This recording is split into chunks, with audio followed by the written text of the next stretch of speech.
एसक्यूएलच्या सेशनमध्ये तुम्हाला सर्वांचं स्वागत आहे आणि आज आपण शिकणार आहे drop column in SQL. Drop column म्हणजे काय? सर्व काही बघून घेऊया. सर्वात पहिल्या टेबलला बघा. या टेबलमध्ये नेम नावाचा कॉलम आहे, रोल नंबर नावाचा कॉलम आहे, प्लस मोबाईल नंबर नावाचा कॉलम आहे, प्लस आपला जसं आधार नंबर नावाचा कॉलम आहे.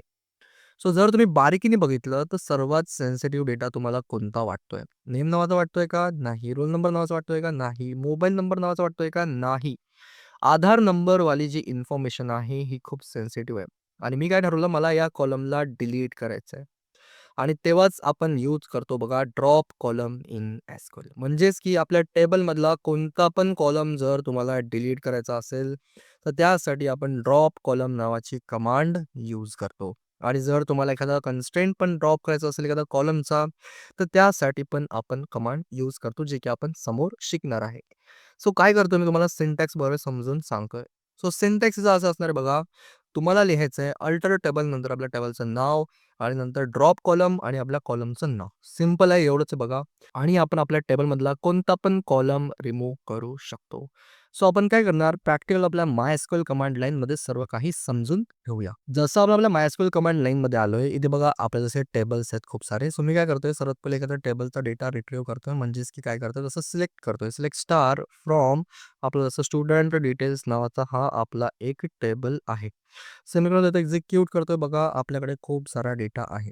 आणि या डेटामध्ये जर तुम्ही पाहिलं तर जसं आपला रोल नंबर नावाचा कॉलम आहे आणि नेम नावाचा कॉलम आहे प्लस मोबाईल नंबर नावाचा कॉलम आहे प्लस एक सेन्सिटिव्ह इन्फॉर्मेशन आपल्याकडे जे की आहे बघा आधार नंबर. आणि मी काय करणार याच कॉलमला जसं काय करणार डिलीट करणार using drop column in SQL. So सर्वात पहिले तुम्हाला काय करायचं आहे लिहायचं आहे बघा जसं अल्टर आणि नंतर जसं टेबल नंतर आपल्या टेबलचं नाव जे की असणार आहे बघा जसं स्टुडंट डिटेल्स नावाचा जसं हा आपला एक टेबल आहे. सो काय करणार इथे आपण जसं एंटर प्रेस करणार आणि इथे ड्रॉप कॉलम लिहायचं आहे तुम्हाला का कारण की आपण जसं कॉलम डिलीट करतोय आणि आपल्या कॉलमचं नाव सेमीकोलन दिलं एक्झिक्यूट केलं तर हा वाला जो कॉलम आहे हा डिलीट होऊन जाणार. तो काय करतोय एक्झिक्यूट करतोय बघा. एक्झिक्यूट केल्यावर तुम्हाला काय दिसणार आता आपल्या टेबलमध्ये आधार नंबर नावाचा कॉलम जो आहे तो ड्रॉप झालेला आहे म्हणजेच की डिलीट झालेला आहे. सो याला बघण्यासाठी आपण काय करणार जसं सिलेक्ट करणार इथे स्टार करतोय फ्रॉम करतोय बघा जसं आपला स्टुडंट इन्फो जसं स्टुडंट डिटेल्स नावाचा हा आपला एक टेबल आहे. याला आपण काय करणार जसं बघणार तो डिस्प्ले करतोय आपला जसं कॉलम डिलीट झालेला आहे. सो जसं आपण आधी पाहिलं होतं आपल्याकडे 4 कॉलम्स होते. आता आपल्याकडे 3 कॉलम्स आहेत. म्हणजे आधार नंबर नावाचा जो कॉलम आहे तो ड्रॉप झालेला आहे. तो डिलीट झालेला आहे. सो असंच आपण कन्स्ट्रेंट पण डिलीट करतो. बट ते आपण नेक्स्ट व्हिडिओमध्ये बघूया कारण की कन्स्ट्रेंटचा व्हिडिओ थोडा मोठा होणार आहे.